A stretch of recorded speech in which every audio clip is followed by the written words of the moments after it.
E eu quero pedir que você abra a sua Bíblia no livro de Êxodos, a partir do capítulo 12.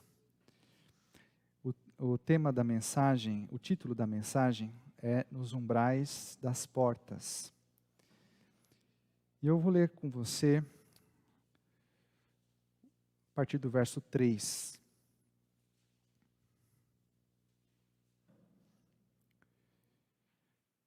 Diz assim o texto: Falem a toda a congregação de Israel, dizendo: No dia 10 deste mês, cada um tomará para si um cordeiro, segundo a casa dos pais, um cordeiro para cada família.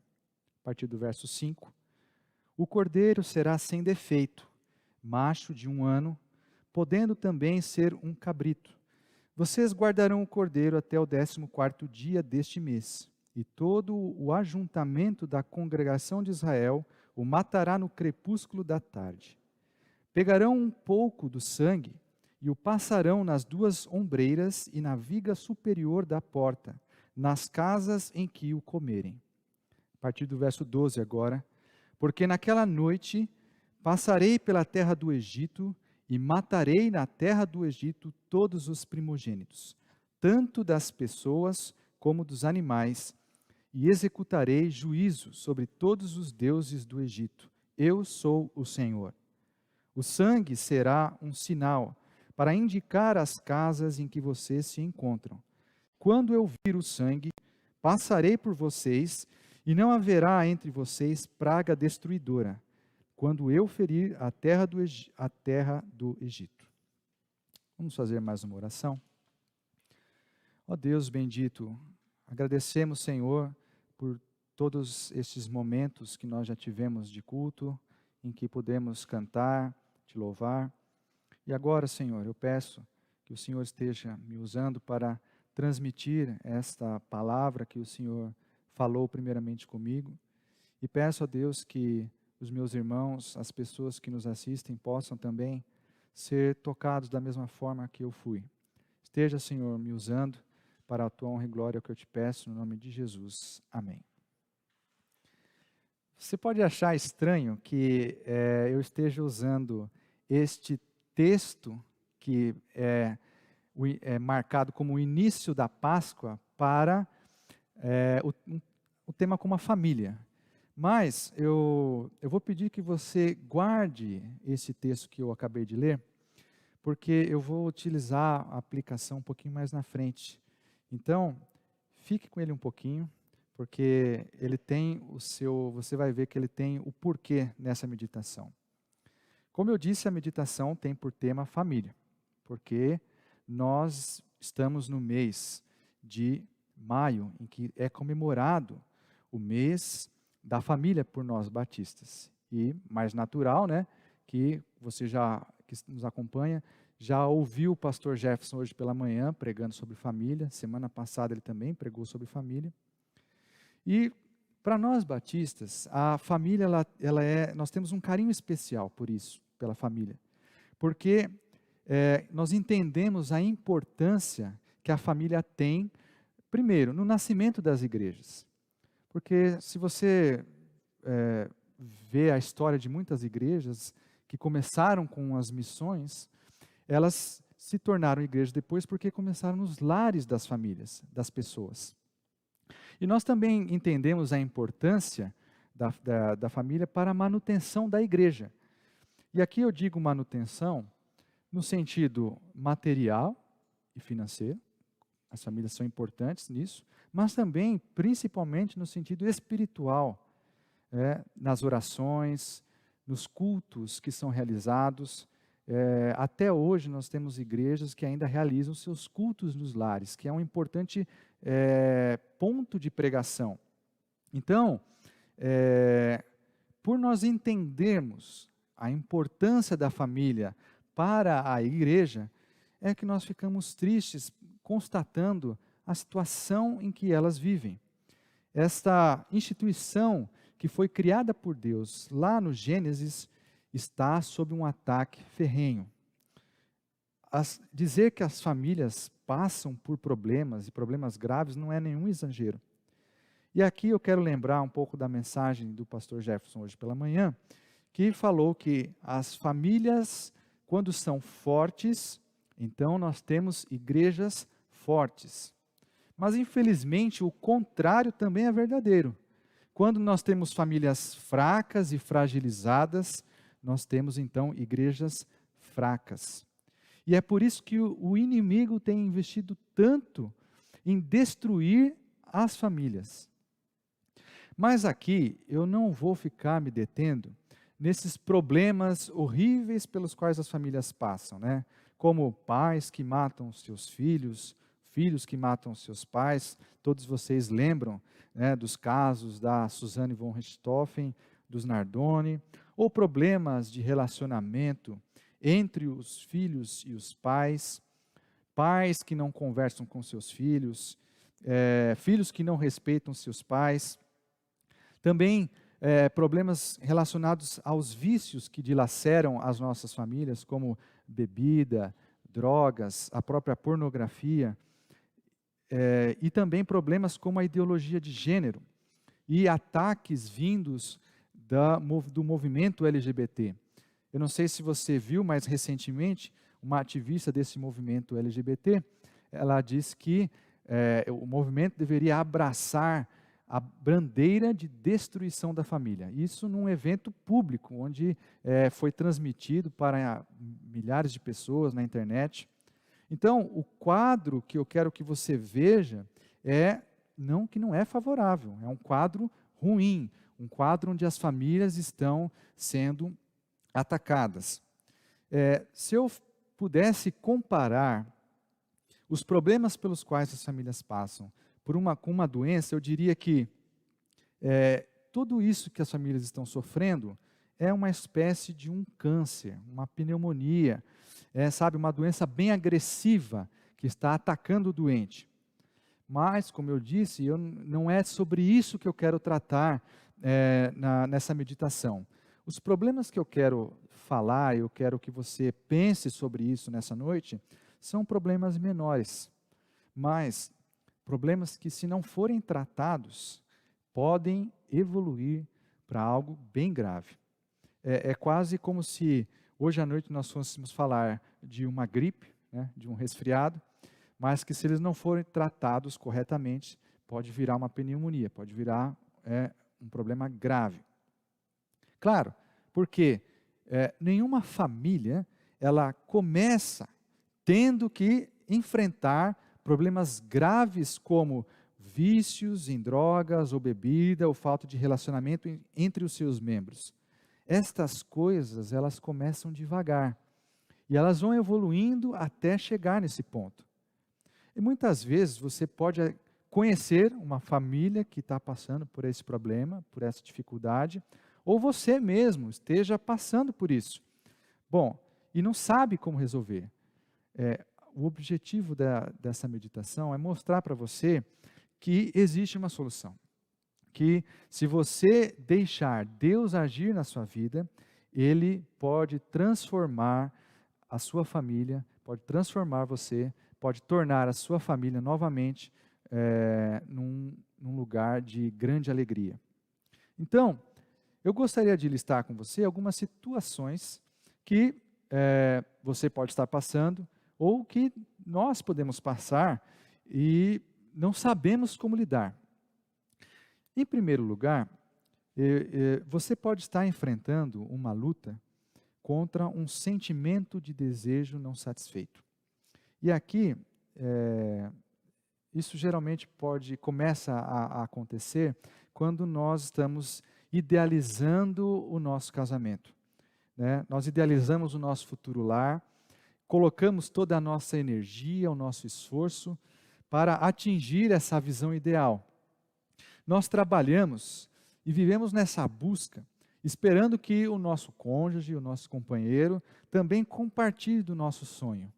Só que a pessoa com quem nós casamos, às vezes nós percebemos que ela não é essa pessoa que nós idealizamos.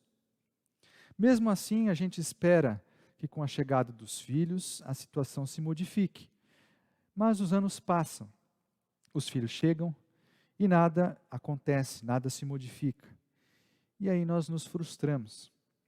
Eu falei dessa frustração surgir na família, mas ela pode ter como causa tantas outras coisas, como nós não sermos correspondidos no trabalho ou nos nossos relacionamentos de amizade. Parece que às vezes nós investimos tanto e recebemos de volta tão pouco ou nada. Eu vi uma frase na internet que eu achei muito boa, assim, significativa daquilo que eu estou querendo falar, mas eu não achei o autor para dar o crédito. Ela falava assim: dei o meu melhor, mas era melhor eu nem ter dado, foi em vão. Vejam que isso é algo que a nossa sociedade conhece bem, que é a frustração de dar o seu melhor e não conseguir nada em troca. E esse sentimento de frustração causado pela idealização é muito ruim e pode causar problemas sérios sobre os membros da família.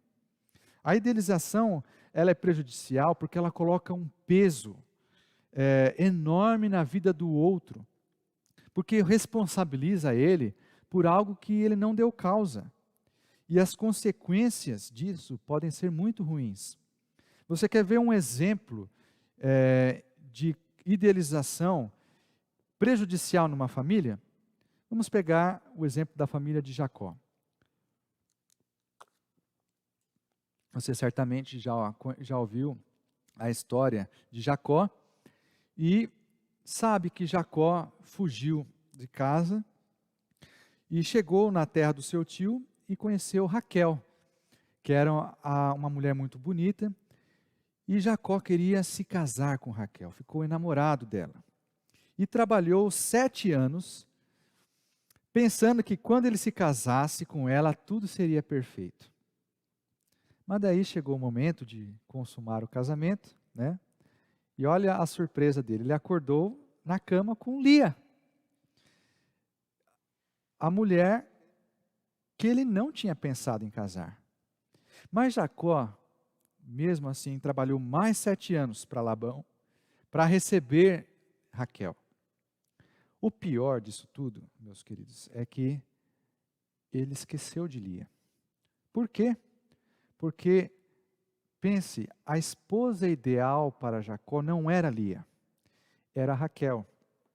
E se você ler na Bíblia a história de Lia, eu sinto uma pena muito grande de como Lia era desprezada pelo seu esposo. Você vai ver, por exemplo, nos nomes dos filhos que ela colocava. Por exemplo, Rúben, e ela falou assim: porque o Senhor atendeu a minha aflição, por isso agora me amará o meu marido. Depois, Jacó coabitou de novo com Lia e teve um outro filho. E ela colocou o nome desse menino de Simeão. E ela dizia assim como justificativa: porque o Senhor ouviu que eu era desprezada e deu-me também este.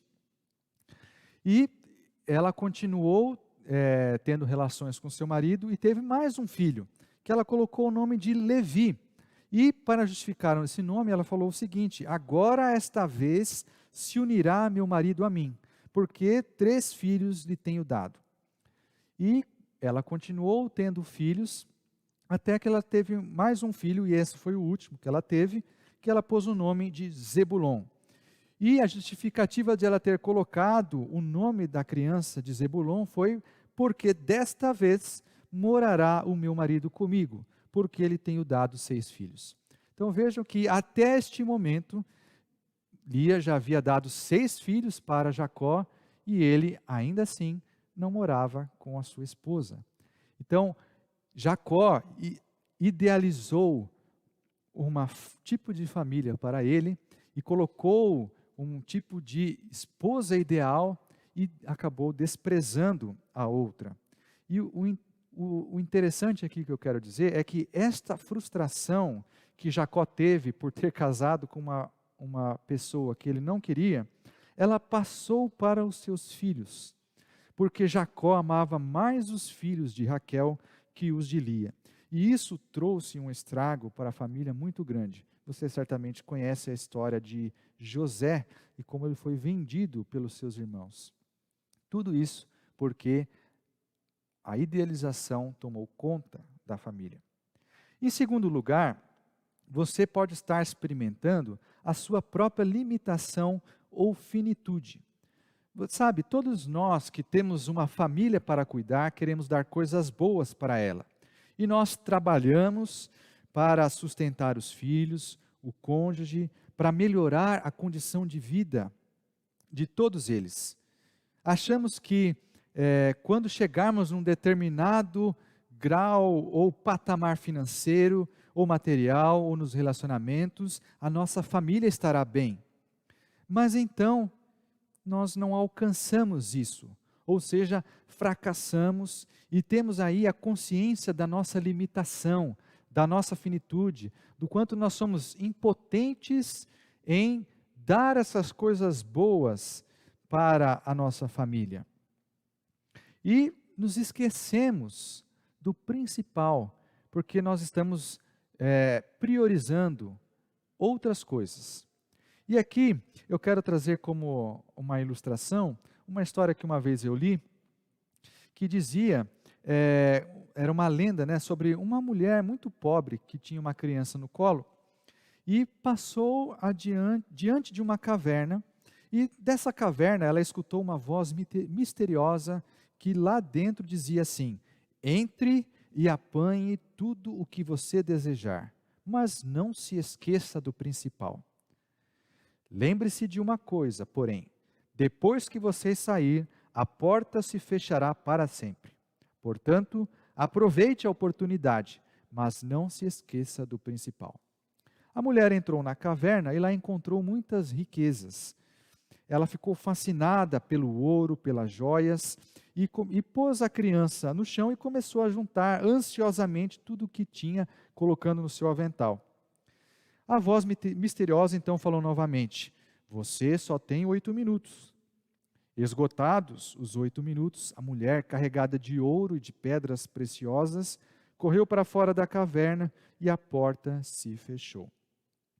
Então ela lembrou-se que a criança ficara lá dentro e que a porta estava fechada para sempre. A riqueza durou pouco e o desespero durou por toda a vida.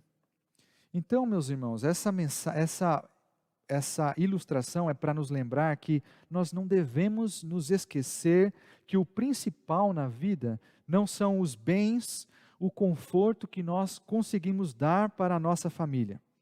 Mas, e aqui eu peço para você aguentar um pouquinho, porque mais lá na frente eu vou mostrar para você o que é o principal na vida, o que é o principal para a nossa família. E em terceiro lugar, você pode estar sofrendo com uma angústia existencial, com a alienação.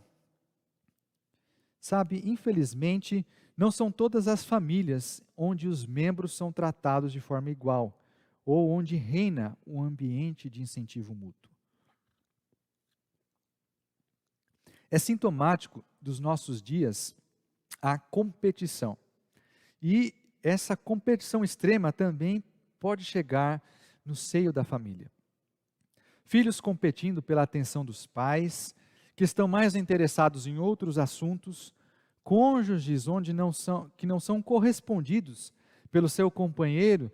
Essas são realidades que infelizmente estão presentes cada vez mais nos nossos lares.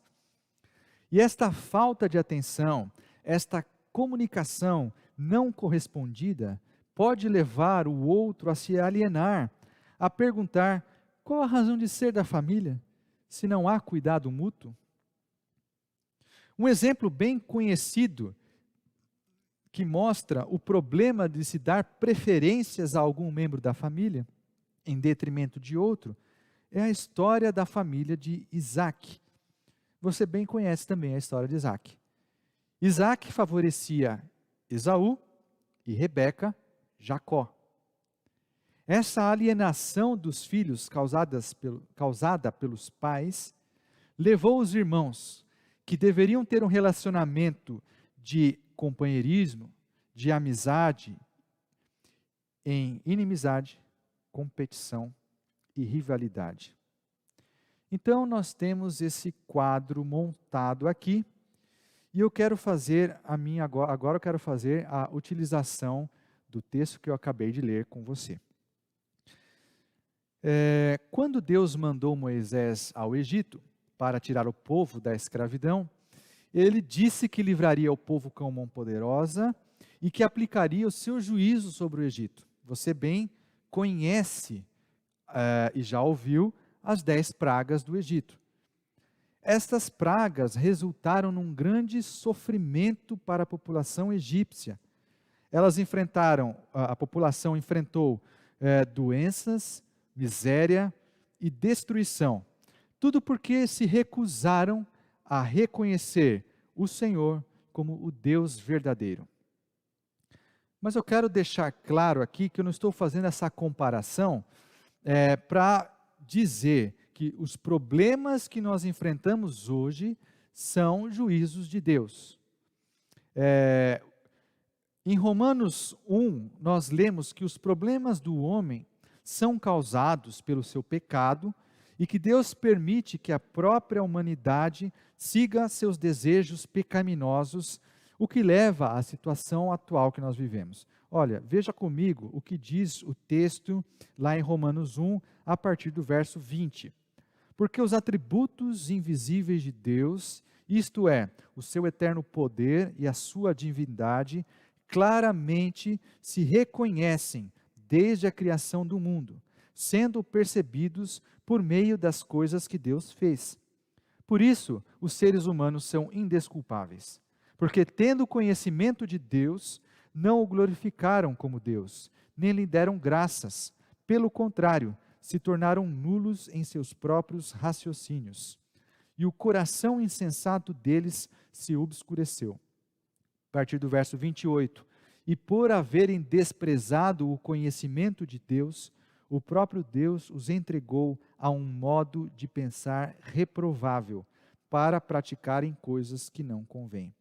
E desse versículo em diante, Paulo vai listar várias atitudes pecaminosas da humanidade que continuam sendo praticadas até os dias de hoje. Então, o paralelo que eu quero estabelecer entre os nossos dias e os dias de Êxodo é que a situação era ruim. Tanto lá como aqui, a situação é desesperadora.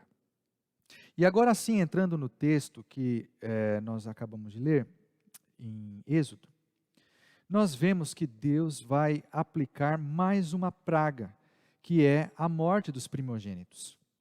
Então, as famílias egípcias já vinham sofrendo vários problemas: perda do sustento, miséria, desesperança, e agora elas tinham que lidar com mais uma realidade: a morte de membros da família. E assim, não é isso que nós estamos vivendo hoje? Além de termos todos esses problemas que eu listei no início, problemas de relacionamento entre filhos e pais, problemas com vícios que afetam a nossa família, e os problemas que eu listei para você agora há pouco, nós também temos que enfrentar a perspectiva da morte, por conta do Covid-19 ou por qualquer outro motivo. Mas aí Deus dá uma ordem para Moisés e para o povo que eles deveriam matar um cordeiro sem mancha nem defeito e passar o sangue do animal nos umbrais da porta. Porque assim, quando o anjo da morte estivesse passando pelo Egito, ele passaria por cima da casa e livraria aquela família da morte. Aqui, quando eu estava preparando a mensagem, eu me lembrei de um vídeo que uma vez eu vi que explicava justamente essa parte histórica do Êxodo. E eu gosto muito de história. Então, eu fui atrás porque eu lembrei dessa passagem e lembrei que a explicação, ela encaixou de uma maneira tão perfeita na mensagem, Porque, eu não sei se você sabe, mas os egípcios, eles tinham a consciência de que a vida aqui, neste mundo, era passageira. A verdadeira vida estava na eternidade, que viria após a morte. Então, por conta deste entendimento, as casas dos egípcios, elas não eram construídas com materiais duradouros, como pedra, mas com materiais que se desgastavam muito facilmente, como tijolos de barro. Porque, novamente, o que guiava a crença egípcia era de que a verdadeira vida começava após a morte. Só que para que eles continuassem vivos no além, eles precisavam então manter aqui no mundo os seus corpos, e por isso que eles mumificavam os seus mortos, e também manter os seus nomes no mundo dos vivos. E é por causa dessa crença, é por causa dessa superstição, que os faraós, aquelas pessoas mais ricas, abastadas, os mais poderosos, faziam monumentos de pedra exaltando os seus nomes, porque enquanto esses monumentos existissem, exaltando o nome daquela pessoa, ela continuaria viva no além. E era muito comum que quando um novo faraó assumisse o trono, e ele não gostasse muito do seu antecessor, ele mandasse apagar o nome do outro dos registros e dos monumentos, porque assim ele estaria eliminando essa pessoa no mundo dos mortos. E se você um dia visitar ou ver algum desse monumento, você pode ver que em vários locais as imagens, as gravuras, elas estão apagadas, porque ali tinha o nome de uma pessoa e foi apagado justamente para que essa pessoa deixasse de existir lá no além. Agora vem uma pergunta interessante, que é: como os mais pobres, que eram a grande maioria do povo, manteriam os seus nomes pelos séculos, quer dizer, como eles manteriam os seus nomes pelos séculos, para que eles ficassem vivos no além? Porque, vejam, eles eram os mais pobres e não tinham recursos para fazer monumentos de pedra. Se você se lembra bem, eu disse que a casa de um egípcio, ela era toda construída com tijolos de barro, com uma exceção. Os umbrais da casa eram feitos de pedra. E era ali nesses umbrais onde os membros daquela casa, daquela família, colocavam os seus nomes, com a finalidade de mantê-los vivos após a morte. Apesar de ser uma superstição que nós hoje conhecemos como sendo falsa, o mais triste disso é que o povo judeu já estava adotando esta superstição dos egípcios e construíam as suas casas com os umbrais de pedra e colocavam os seus nomes ali, obedecendo essa superstição do povo egípcio. Mas daí, Deus manda que os umbrais da casa fossem pintados com sangue, de forma que a salvação da família viria não pela superstição, mas pela fé em Deus de que a morte passaria por cima daquela casa. E da mesma forma que no passado, hoje Deus quer salvar as famílias da morte, que procura entrar nos seus lares, não através de um animal, mas através de Jesus, o perfeito Cordeiro de Deus, que deu a sua vida no Calvário, para que as nossas vidas fossem marcadas com o sinal do seu sangue. Deus deseja marcar a sua família com o sangue de Jesus, para que a morte passe por cima, passe ao longe do seu lar. Deus pode restaurar a sua família e transformá-la da forma que você não pode. A sua família, ela pode lhe trazer a satisfação que você não encontra nela hoje. Ela pode deixá-lo tranquilo a respeito do futuro, de que ela está bem cuidada, e pode lhe trazer o sentimento de pertencimento que lhe falta. Mas para que tudo isso aconteça, você precisa deixar que Deus faça a marca dele na sua vida. Você precisa deixar que ele tome conta de todo o seu viver, inclusive da sua família. E agora, eu pergunto para você, como fazer para Deus restaurar a sua família? Como eu disse, além de receber a marca nos umbrais da sua casa, que significa a salvação que apenas Jesus pode dar, a salvação dos seus pecados, das suas limitações, você precisa tomar 3 atitudes na sua família. A primeira atitude que eu quero que você entenda é que Jesus precisa ser o Senhor do seu lar. Em Apocalipse 3:20, Jesus diz assim: Eis que eu estou à porta e bato.